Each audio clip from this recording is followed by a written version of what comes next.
Hey guys, welcome back to Fantasy Football. It is a bit late. No, the Wolves game and Aston Villa have just played. I do apologise. I just ran out of time during the week and I was going to do it earlier today, but things just happened. So I'm doing it now. I've not done anything my team wise because I've not gained any points. Because I don't have any Wolves or Villa players. So I'm going to talk you through about what the most transfers ins and outs are. Virgil van Dijk is a massive transfer in to most people's squads. Wilson from Fulham, they've got good fixtures. People are targeting him. O'Reilly for City, Slobosai and Semenyo, the most transfers ins. Outs, Mukulele, who has an injury and is expected to be back the 14th of March, which is about 2 weeks. I don't think that's a major transfer out. I think you could probably keep him on the bench for 2 weeks. Rodgers, a transfer out is surprisingly when they've got Wolves. Obviously, we know they did just lose 2-0, which isn't great. Florian Wirtz, Enzo and Watkins, most transfers out. So, obviously, transfer-wise, we did make 2 transfers from a previous week. But let's look at last week's, which was... Last week's was 43 points out of 45 average. So, again, just below average. Ruffles in goal, 1 point. Who they played, Fulham, they lost 3-1, which isn't good. Chelsea somehow got a draw against Burnley, which should have been a clean sheet, and that is dropped points there. Arsenal beat Spurs 4-1, which we knew they were going to win, but they just didn't get the clean sheet, and that would have been so nice if they got the clean sheet. It was a risk, obviously, but I knew they were going to win. It's just that clean sheet disappeared. Mukulele's injured, so he came off in that game. Rice with 4 points, got minutes played 90, defensive contributions like always. Into the midfield, and Bemo got 6 points with assist. Man United winning that game against Everton on a beautiful counter-attack, which is very nice. Enzo has had another stinker. He does remain in the team, but we do need to get rid of him very, very soon. Because he has blanked very much in the last, I believe, let's view profile. When was the last time he got decent points? Was against West Ham, which was 8. That was about 4 game weeks ago. So he's not really performed, especially in those fixtures against Wolves, Leeds, Burnley. All in the relegation zone, you'd think he would have done well, but they've not. Bruno was vice. I was tempted to captain. I'm glad I didn't captain him, because we did go João Pedro, who did get the goal in the Burnley game, so he got some good points. Erling Haaland got an assist in that Newcastle game, which is nice. Needs some goals. As for the bench, Dubravka 2 against Chelsea, of course. Anderson was on the bench, but against Liverpool, I kind of put him on the bench thinking they might get battered. But he's very good at defensive points, and he gets those points played. Krupi played 89 minutes in a 0-0 draw against West Ham.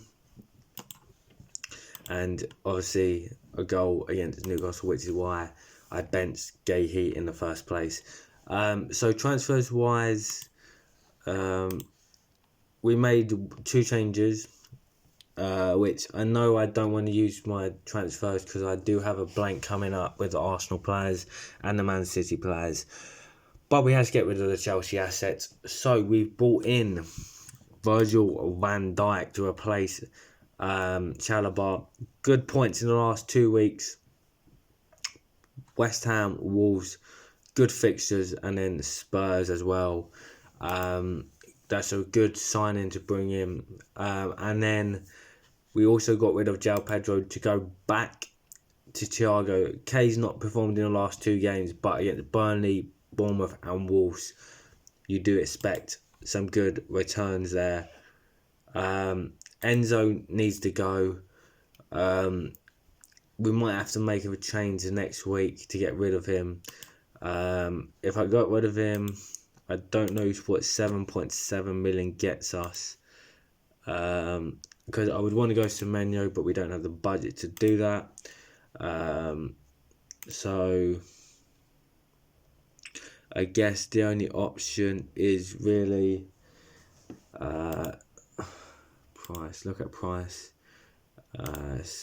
8 million. Let's go down to 8. You know, you've got Cunha 8. It's a bit just above average.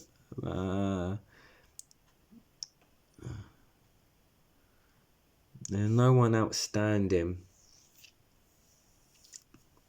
I think you'd be looking at maybe Slobosly, Shade for Brentford, Wilson for Fulham, but that's about it. Maybe Ndiaye for Everton could be a shout there. But yeah, really, I don't want to make the transfers, but he needs to go because I can't have him sitting on the bench, wasting money away. Which means that obviously this week you probably would have seen it anyway, but we're going for a 4-4-2 Brexit formation. Ruffles in the goal against Leeds.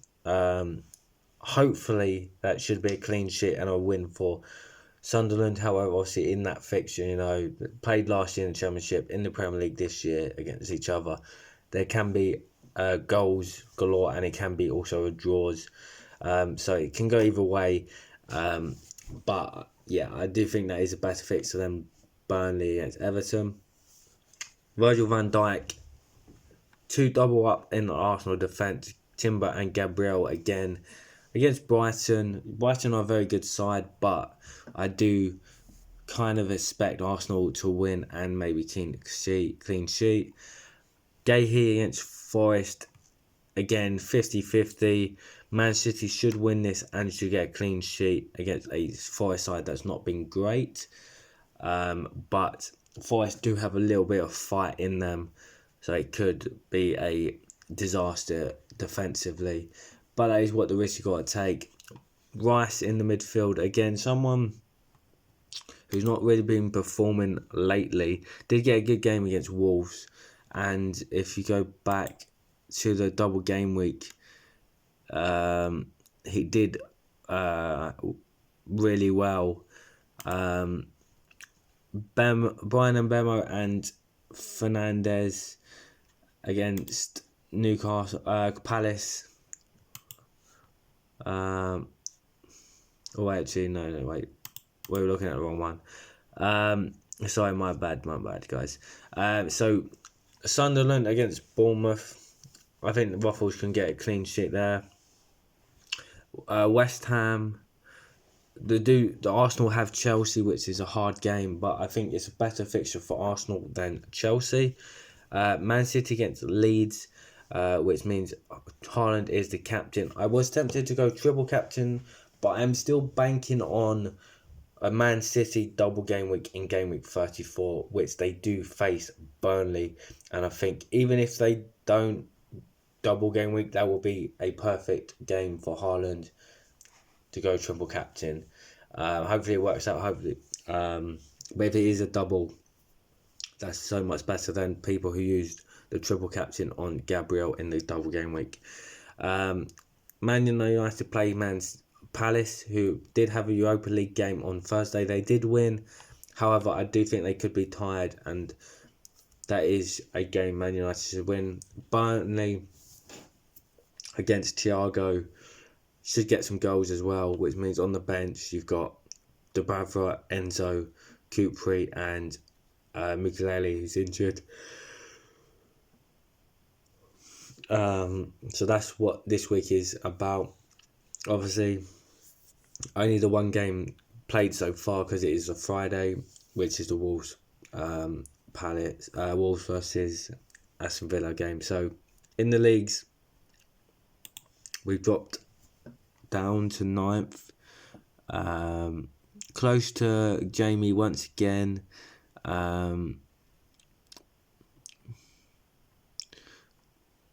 Yeah, my niece is not far off as well, and I think 6th is possible. But people are running away with it, you know. Noah, Zach, and Paul all in the 150s, 1,500 now. Is top 4 doable? It could be. I don't know what everyone else's chips are like, but I think if I can finish 5th or 6th, get a Europa League Europa position, I'd be happy. 7th Conference League, disappointing, but it's still Europe wise. But yeah, that 4th and 5th place could be on the cards if we play a good couple of weeks. So yeah, that is what my team is. I do apologise for it being late, guys, but hopefully this team does well enough to get me some points, especially if, you know, West Ham, Liverpool get a clean sheet, City get a clean sheet, HAALAND get some goals, Thiago can bag some. We expect bonus point, DEFCON points from Anderson, and then the Arsenal, Man United games, anything can go. But if a clean sheet and some goals for these players, would definitely be pushing up the league. So thank you for watching, guys. I do apologise for being late on a Friday. I do my best this year. No, there's a lot of changes in my life, work wise and personal life. As like last year, I had more of a fixed rota and stuff like that, which meant I can always put out a video every Thursday night and morning/night. This year and towards the end of last year, it's been up and down, so I do apologise. I am trying my best, so if you can just bear with me, guys, I would appreciate that. If you did like the video, make sure you like, comment and subscribe. There's still chances to join the league. You know, I will pin the league code in the comments down below, and let me know how you are doing in your FPL leagues. Thank you for watching, and I'll see you next week. Goodbye.